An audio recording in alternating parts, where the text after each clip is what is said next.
Welcome to my channel, the world of science fiction. Don't forget to like and subscribe to the channel. The floor trembled, not gently, like the world was deciding whether to crack open. The broken stars bar sat directly above the arena, and when something heavy hit the sand below, the glasses rattled, the lights swung, and everyone pretended not to notice.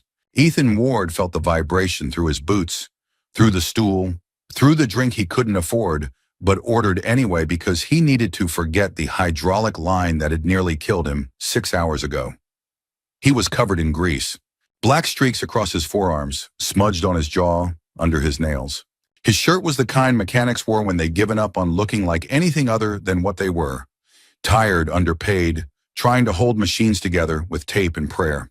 The bar was loud, too loud, packed with bodies that smelled like sweat and cheap alcohol, and the metallic tang of blood that drifted up from the arena vents. Red lights, blue lights, smoke machines pumping haze into the air so thick you couldn't see the exit until you were already leaving. Ethan squeezed through the crowd, shoulder first, trying to reach the bartender who kept ignoring him. Someone shoved. He shoved back. His elbow caught something solid, a shoulder, maybe a rib cage, and he muttered, "Sorry," without looking. The music stopped. Not literally. The bass still pounded, the drums still hammered, but everything else went quiet. Conversations died mid-sentence. People stepped back, creating a circle of empty space around him. Ethan turned. The woman standing there was taller than him by half a head, red-skinned, deep crimson marked with darker scar lines and old burns, blade cuts crossing her arms like a map of violence. Her teeth were metal, actual metal, filed sharp, glinting under the red lights. Her eyes were pale, almost colorless, and fixed on him with the kind of focus predators use right before they struck. Her cup hit the floor, cheap plastic, bouncing once, rolling to a stop at Ethan's boot. She didn't say anything, just looked at him. Then her fist came up, slow and deliberate, cocking back at the shoulder. Ethan's mouth opened to say something, an apology, an excuse, anything, but his throat locked. He couldn't move. Couldn't think. Just watched the crimson fist start forward, knuckles already bloodied from something earlier, and knew with perfect certainty that it was going to break his jaw. The punch never landed. 4 hands caught it midair, 2 locked around the wrist, fingers digging into tendon and bone. 2 more braced the elbow, stopping all forward momentum with a precision that made the motion look choreographed. The scarred woman froze, confused, her face twisting as she tried to pull back and found she couldn't. Sierra stepped into the light. She was shorter than the Gladiator. Blue skin, darker than sky, lighter than midnight. 4 arms, each one lean and corded with muscle that didn't show off but was there, coiled and ready. Her hair was tied back tight, exposing a face that would have been beautiful if it wasn't so focused, so utterly calm in a way that made everything around her feel dangerous. Golden eyes, not metaphorically, actually gold. The iris reflecting light like molten metal. She wore a tank top and cargo pants. Nothing fancy. Nothing that said, "I used to be someone." She leaned close to the Gladiator, still holding her fist, and spoke quietly. Not a whisper. Everyone heard it. "You swung at the wrong one." Her smile came slowly, sharp, predatory. "My turn."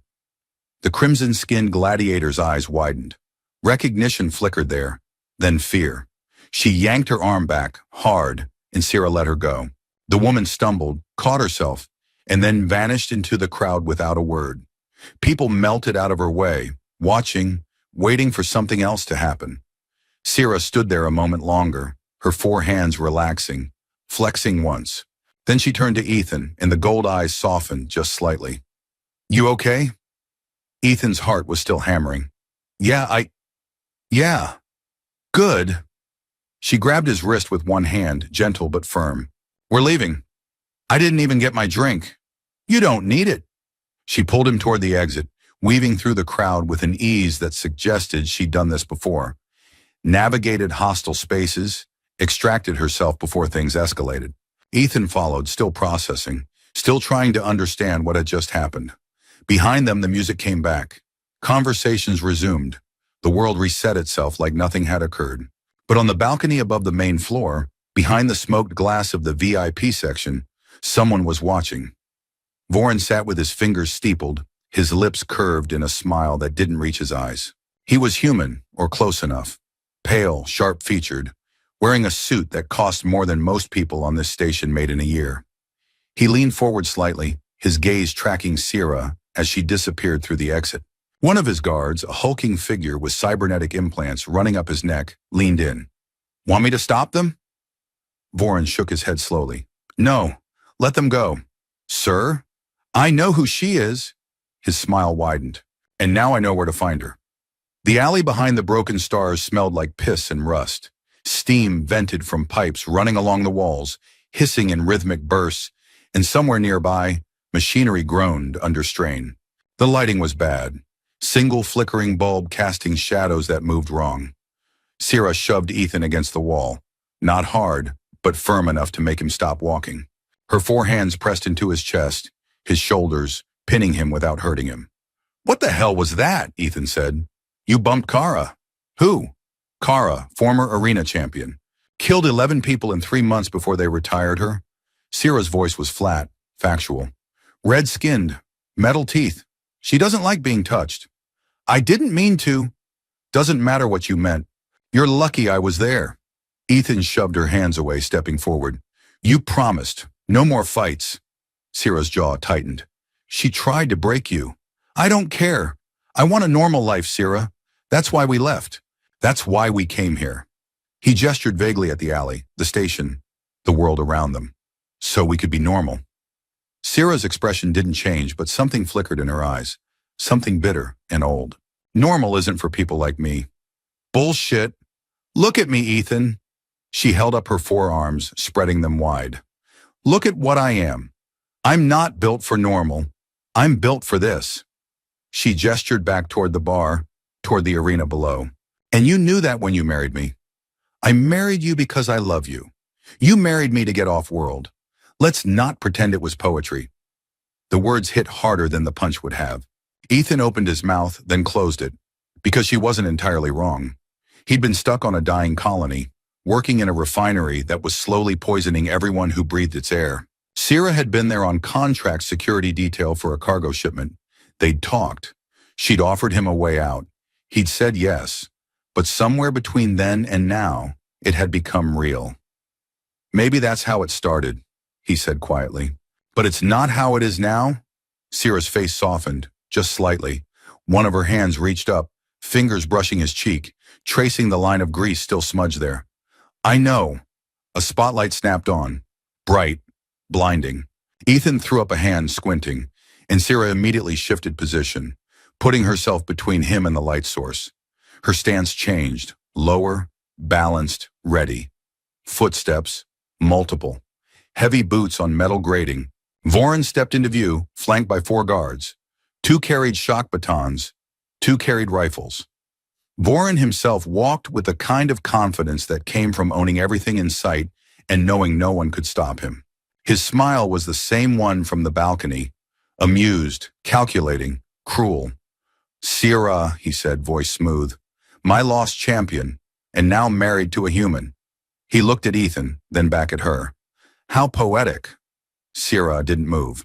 "Voron, you disappeared 3 years ago, middle of a winning streak, left me with a very disappointed audience."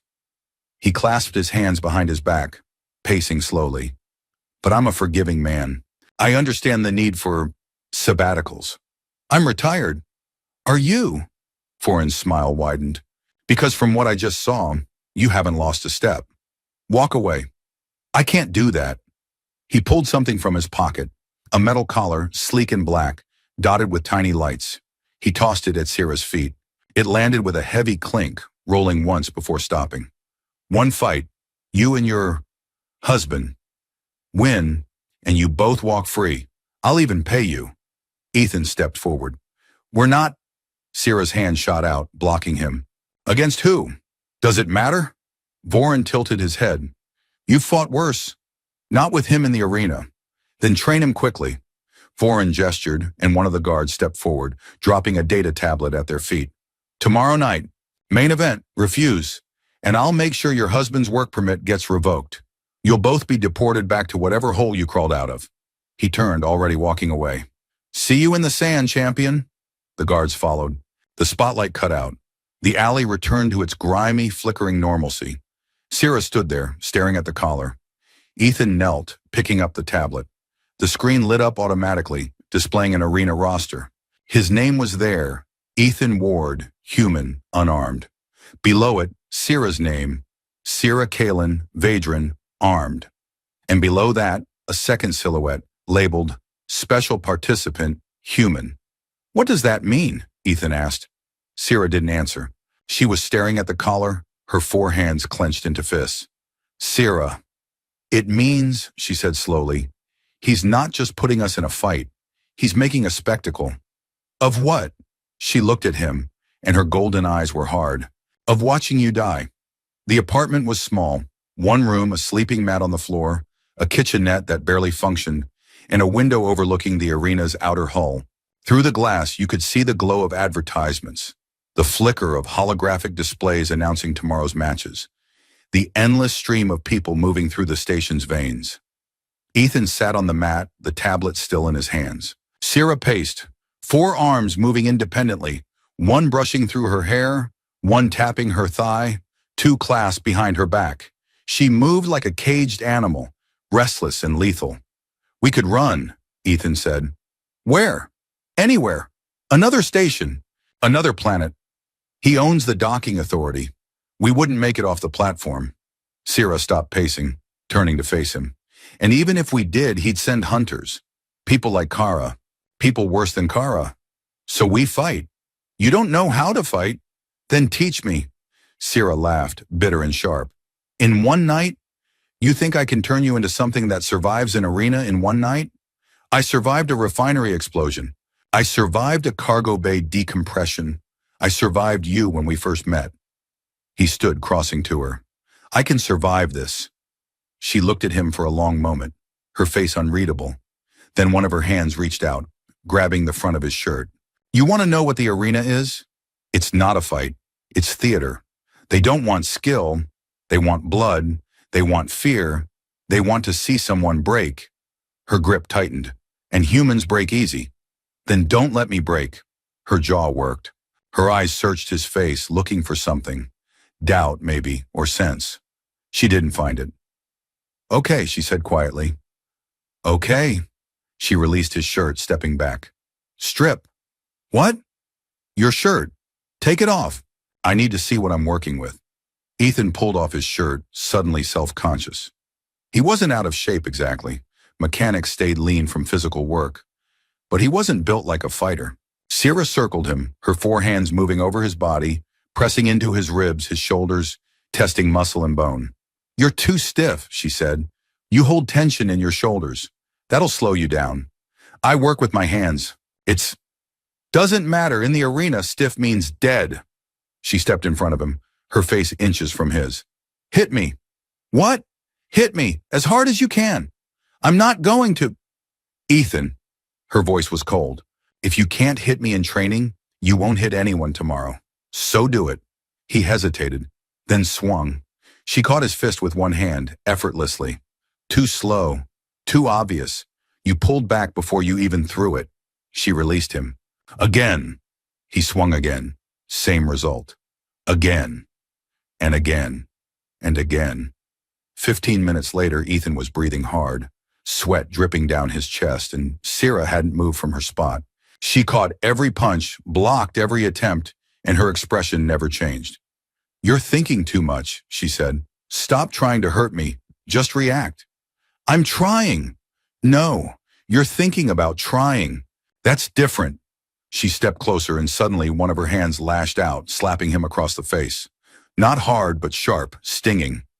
Ethan's hand flew up instinctively, blocking. There, Sierra said. That's what I need. Stop thinking. Just move. They trained until Ethan's arms felt like lead.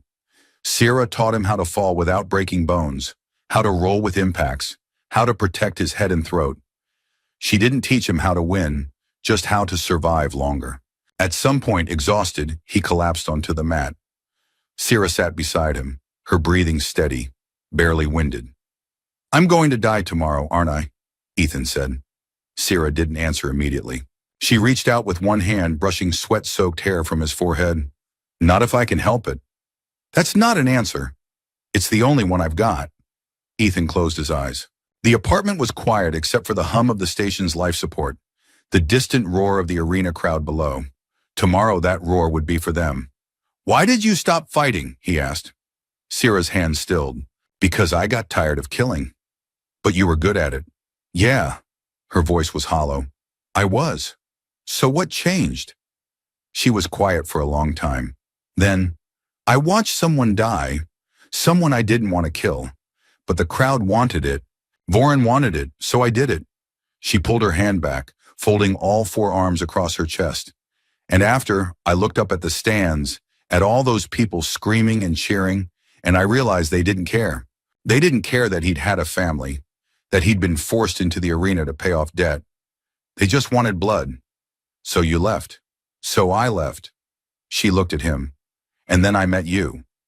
Ethan opened his eyes. Worst decision of your life? Her lips curved into a small, sad smile. Ask me tomorrow. The arena was bigger than Ethan had imagined. From above, from the bar, it had seemed manageable. Just a pit of sand and lights. But standing at the gate, looking out at the expanse of it, he felt his stomach drop. 60 meters across. Sand floor, packed hard, stained dark in places where blood hadn't fully washed away. Walls 30 meters high, sheer metal and reinforced glass, impossible to climb. Seating for thousands, packed tight, bodies pressed together, all of them screaming. The noise was physical, a pressure that pushed against his eardrums, made his teeth ache. Spotlights swung overhead, cutting through the haze. Holographic displays floated above the arena, showing close-ups of fighters, stats, betting odds. Ethan's face appeared on one.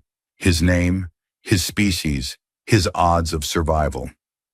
Ethan Ward, human. 12-1. Sierra's face appeared beside his. Sierra Kalin, Vadran, 1-3. They're betting on us, Ethan said, his voice barely audible over the noise. They're always betting. Sierra adjusted the straps on her armor, battered, scavenged pieces of plating covering her chest and shoulders, leaving her arms free. She'd refused the weapons they'd offered. Just stay behind me. Ethan wore a cheap vest, padded but useless against anything sharp. No weapon, no armor, just him. Why am I even here, he asked. If you're the fighter, why put me in the arena? Sierra didn't look at him. Because Voron knows I won't fight at full strength if you're in danger. It's insurance. Against what? Against me walking out of here alive. The gate started to rise, chains rattling, metal grinding against metal. The crowd's roar doubled, tripled, became something inhuman.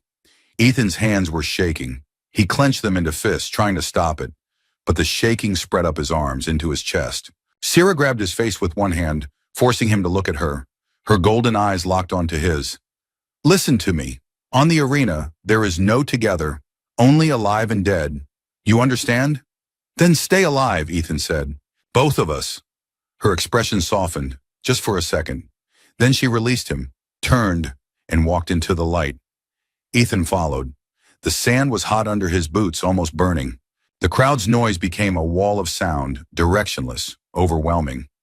He stayed close to Sierra, watching her move, every step deliberate, every glance cataloging threats.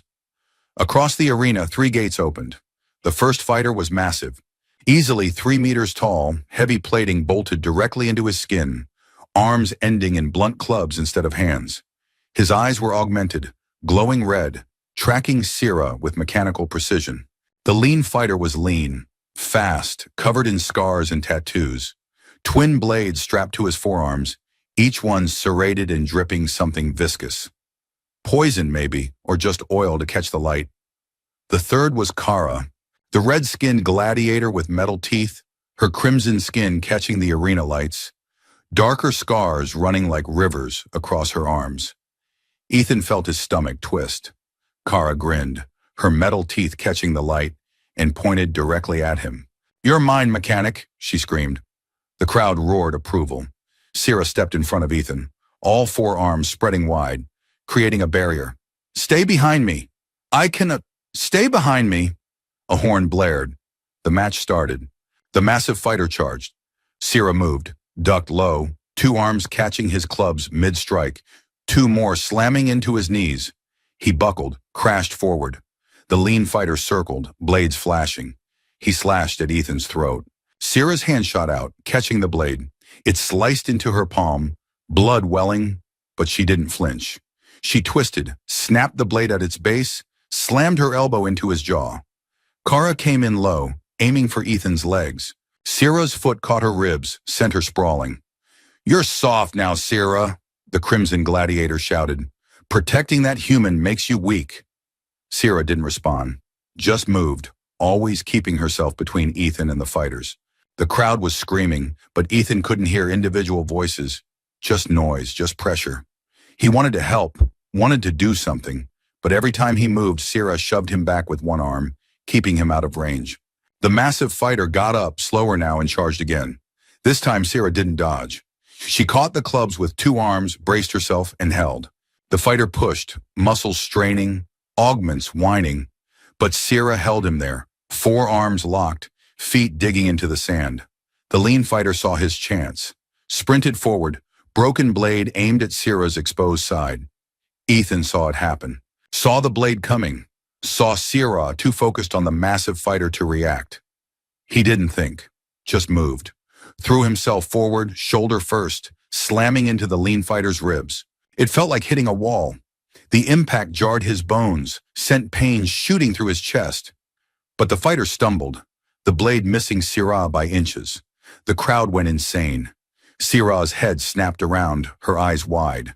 "Ethan!" Kara took the opening. The red-skinned fighter lunged forward, metal teeth bared, going for Sierra's throat. One of Sierra's arms lashed out, caught Kara by the jaw, slammed her into the sand hard enough to crack bone. Kara didn't get up. The massive fighter staggered back, released, breathing hard. The lean fighter was on the ground, clutching his ribs, gasping. Sierra stood there, chest heaving, blood dripping from her palm, her face a mask of fury and fear. "I told you to stay back," she said. "He was going to kill you. And you almost died for it. Better than watching you die." The holographic display above them flickered. A countdown appeared. 30 seconds until detonation. Ethan's wrist burned. He looked down. There was a bracelet there, thin, metallic, with a red light blinking faster and faster. He didn't remember putting it on. Didn't remember. The memory snapped into focus. Foreign's guards checking their gear before the match. One of them clamping something around his wrist. He'd been too terrified to notice. "What the hell is this?" Ethan shouted. Sierra's face went white. "A detonator!" The crowd noise shifted. Confusion, excitement, fear. The holographic display showed Ethan's wrist, zoomed in, the blinking light filling the screen. Voren's voice boomed through the arena speakers, calm and amused. "Ladies and gentlemen, an unexpected twist. Our human participant has been equipped with a small insurance policy. 30 seconds. Let's see if love conquers all, shall we?" 25 seconds. Sierra grabbed Ethan's wrist, her four hands working at the bracelet, trying to pry it off. It didn't budge. Welded shut. No seams. No release mechanism. "There has to be a way to—" "There isn't." Ethan's voice was steady. Too steady. He looked at her, really looked at her, and felt something settle in his chest. Calm. Acceptance. "Get out of here." "No." "Sierra." "No." All four of her hands grabbed his face, pulling him close, her forehead pressed against his. "I'm not leaving you." 15 seconds. The crowd was chanting now. Some wanted the explosion. Some wanted Voren to stop it. The noise was chaos, formless, brutal. Ethan's mind raced. 30 seconds. No time to run. No time to defuse. No time to... He looked up at the VIP section, at the smoked glass where Voren sat watching. And he had an idea. It was stupid, reckless. The kind of idea that got people killed, but they were already dying. 10 seconds. Ethan pulled away from Sierra, stood, and screamed at the top of his lungs. "If this bomb goes off, he kills you too!" His voice cracked, raw, desperate, but the arena's acoustics carried it. The crowd noise dipped, confused, people turning to look at each other. 8 seconds. Look at the blast radius. Ethan pointed at the holographic display, at the technical readout scrolling beside the countdown. Numbers, measurements, yield. It'll take out the first 10 rows. That's 1,000 people. Silence, not total. The noise didn't disappear, but it shifted. Doubt spread through the crowd like infection, faces changing, people looking at the exits, at the guards, at the VIP section. 5 seconds. Sierra caught on. She grabbed the lean fighter, still on the ground, barely conscious, and hauled him up, turning him toward the VIP section. "Tell them," she shouted.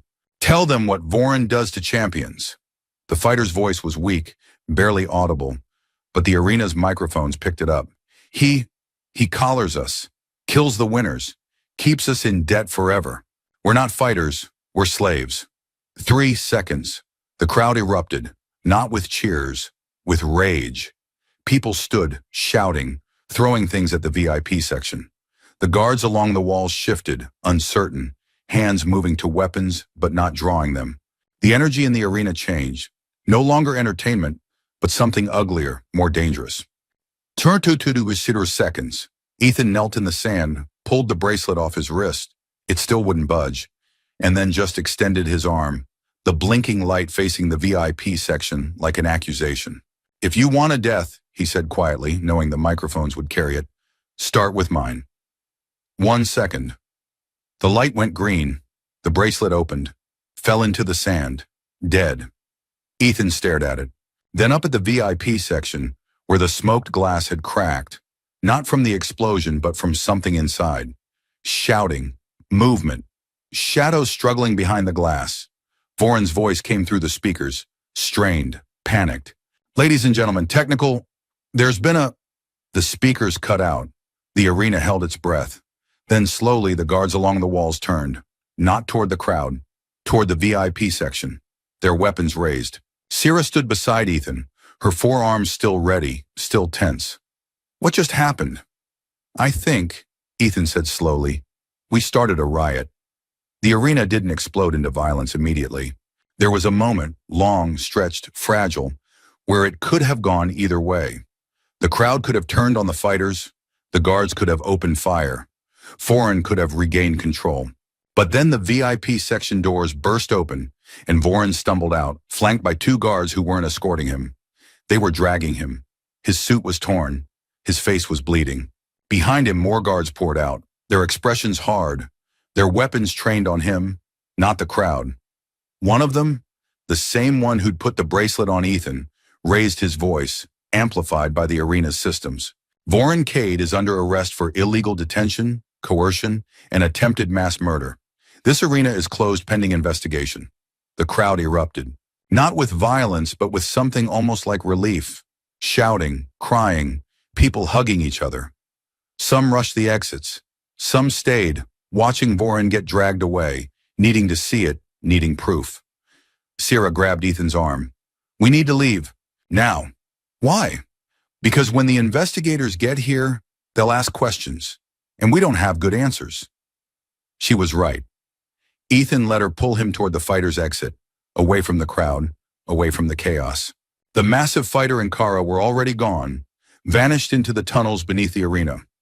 The lean fighter was being carried out on a stretcher, still unconscious. They moved through corridors lit by emergency lights, past empty holding cells and abandoned equipment. Sierra's hand, one of them, stayed locked around Ethan's wrist, her grip tight enough to bruise. "Did you know?" Ethan asked. "Know what?" "That the guards would turn on him." Sierra didn't answer for a moment. Then, "No, but I hoped." They emerged into the lower docks, where cargo ships and personal transport sat waiting. The air was different here. Cooler, cleaner, the smell of fuel and ozone instead of blood and sweat. Sierra led them to a small ship, barely more than a shuttle, tucked between 2 larger vessels. "Whose is this?" Ethan asked. "Ours. I bought it 3 months ago, just in case." "In case of what?" She looked at him, her golden eyes tired. "In case we needed to run." They boarded. The interior was cramped. 2 seats, a small cargo hold, basic life support. Sierra dropped into the pilot's chair, her 4 hands moving across the controls with practiced ease. The engines hummed to life. "Where are we going?" Ethan asked. "Away. That's not a destination. It's the only one that matters." The ship lifted, slow and careful, navigating through the docking bay's traffic. No one stopped them. No alarm sounded. They slipped out into open space, the station shrinking behind them, becoming just another light in the void. Ethan stared at the viewport. In the reflection, he could see Sierra's face, exhausted, guarded, calculating. "Voran wasn't the first," she said quietly, "and he won't be the last. The colony's systems are built on people like him." Ethan looked at her. "So we just keep running? Until we find somewhere worth stopping." She glanced at the navigation display, then back at him. "Or until we're ready to fight back properly." The words hung in the air. Not a threat, but a promise. 6 weeks later, the Broken Stars bar was different, quieter. The arena below had been shut down, converted into something else. Storage, maybe, or housing. The new station administration was still figuring it out. The bar itself had changed ownership. The old managers replaced by someone who actually cared about health codes and safety regulations. Ethan sat at a corner table, a drink in front of him, untouched. He wasn't covered in grease anymore. His hands were clean, his clothes less worn. He'd found work at a different facility, one that paid better and didn't try to kill him. The nightmares from the arena had faded, though they hadn't disappeared entirely. Sierra stood behind him, leaning against the wall. She wore a mechanic's jacket now, borrowed from Ethan, sleeves cut short to accommodate her forearms. She looked almost relaxed, though her eyes never stopped moving, cataloging threats, tracking exits. The bar wasn't crowded. A few regulars, a handful of workers just off shift, nobody paying attention to anyone else. Peaceful, almost boring. A young woman approached, early 20s, nervous, holding a data pad. "Excuse me, Sierra Kalin?" Sierra looked up. "Yeah, I'm a journalist with the station news service. I was wondering if I could ask you some questions about the arena, about what happened with Foreign." "No, it would just be..." I said no. Sierra's voice wasn't harsh, just final. The journalist deflated. "Okay, sorry to bother you." She started to turn away, then hesitated. "Can I just say thank you for what you did? My brother was a fighter. He died 2 years ago in the arena. And knowing that it's over, that no one else has to..." Her voice cracked. "Thank you." She left quickly before Sierra could respond. Ethan watched his wife's face, saw the emotion flicker there. Guilt, grief, something harder to name. "You okay?" "I don't know." Sierra's 4 hands were clenched. "How many people died before we stopped him?" "That's not on you." "Isn't it? I fought for him. I won for him. I helped build that place. And then you helped tear it down." Ethan reached for one of her hands. "You can't change what happened, but you can keep making sure it doesn't happen again." Sierra looked at him, her golden eyes searching. "You really believe that?"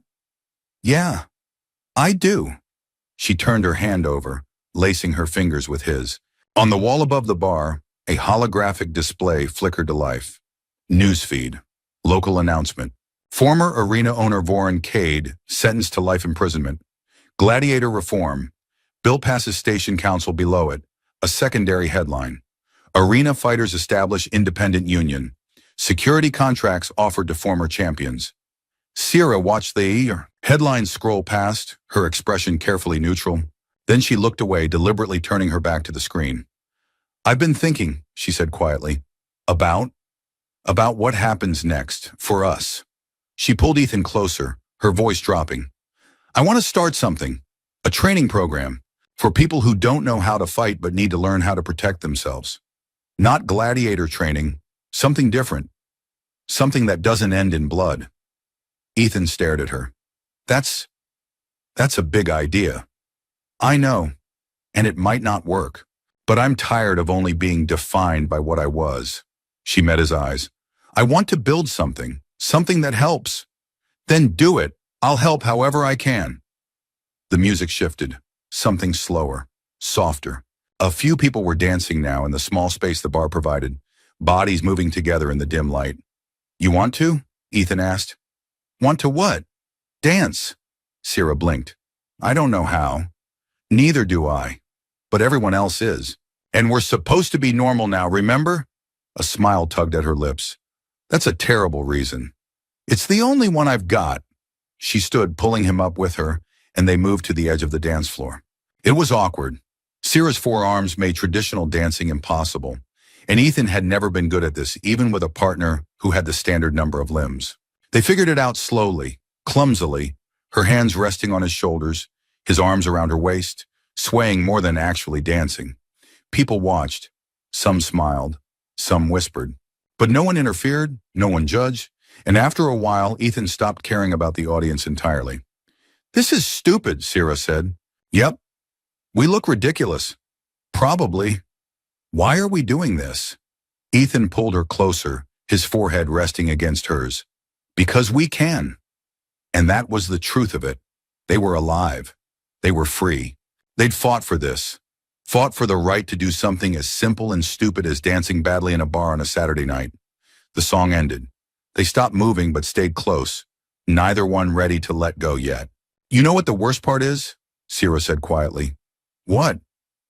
"I'm actually happy." She said it like an admission, like something shameful. "After everything, after all the blood and pain and fighting, I'm happy. And I don't know what to do with that." Ethan smiled.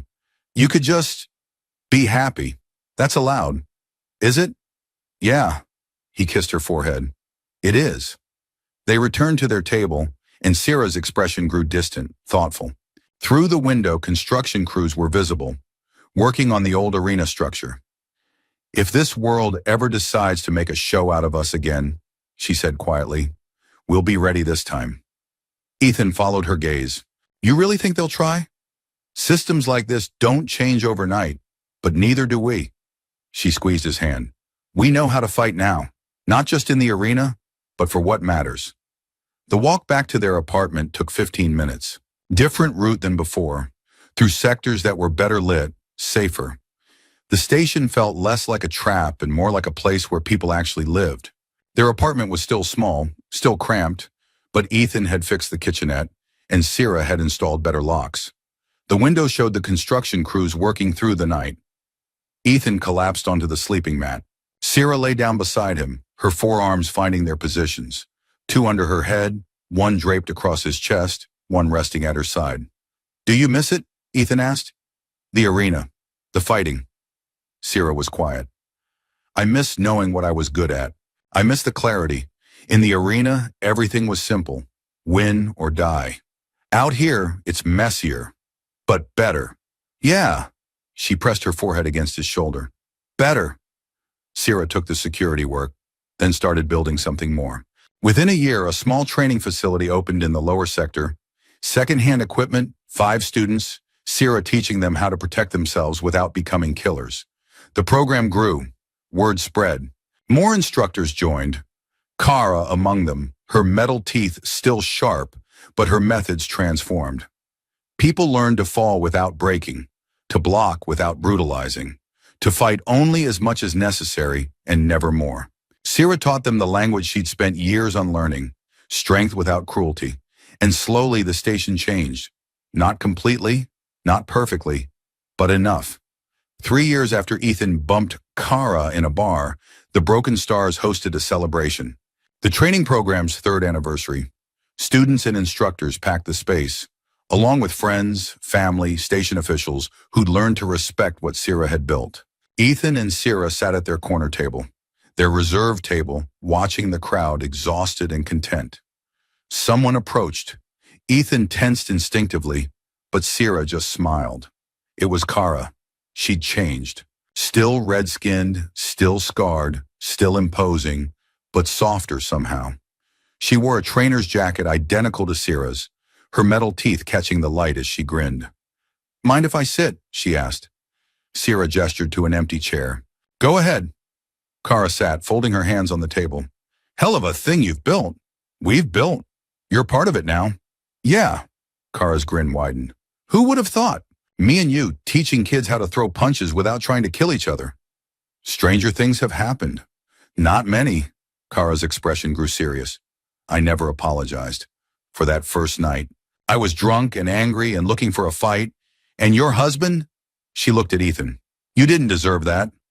Ethan shrugged. It worked out. Still, I'm sorry. Apology accepted. They sat in comfortable silence for a moment. Then Kara stood. I should get back.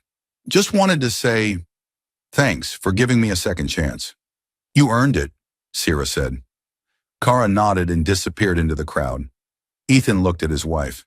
You okay? Yeah. Sierra's voice was quiet. I just keep thinking about how different things could have been. If you hadn't bumped her that night, if I hadn't been there, if Voren had won. But he didn't. No, he didn't. She turned to face him, her golden eyes bright in the dim light. We won. Against everything. Against the odds, against the system, against our own worst instincts. We won. So what do we do now? Sierra smiled. That same sharp, dangerous smile from 3 years ago. But warmer now. Less defensive. We keep winning. She stood, pulling him up with her. Come on. Let's dance. We're still terrible at it. I don't care. They moved to the dance floor, 4 arms and 2 finding their awkward, imperfect rhythm, swaying to music that was too loud and too fast for what they were doing. People watched, some smiling, some whispering, but mostly just accepting this as normal. The strange, fierce couple who'd changed the station without meaning to. The music swelled. The crowd moved. The station hummed with life. And in the center of it all, Ethan and Sierra held each other and danced badly and were happy. Not because their story was over, but because they'd finally learned how to write it themselves. Sierra leaned close to Ethan's ear, her voice barely audible over the music. You know what I realized? What? I used to be their weapon. She pulled back slightly, meeting his eyes. Now I teach people how to protect themselves from people like I was. Ethan saw it then, not just acceptance, but transformation. The woman who'd caught a punch in a bar had become someone who taught others they didn't have to throw them. That's who you are now, he said. Yeah, she smiled. It is. He married her to escape war. She protected him because that's what she knew how to do. But somewhere between the first punch and the last dance, they'd built something neither had thought possible, a life worth living, together.